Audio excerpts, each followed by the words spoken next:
Finally, the latest pictures from Holland showing life on what the troops call the island. This is an area north of Nijmegen on the road to Arnhem, and it's virtually isolated by the extensive floods largely caused by the enemy blowing up dykes. The pictures show pretty vividly what life is like for the men out there this Christmas.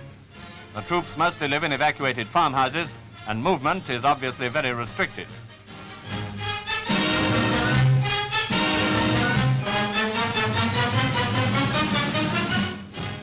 It's an amphibious existence in which patrolling is done by boat, and of course there's no possibility of digging in.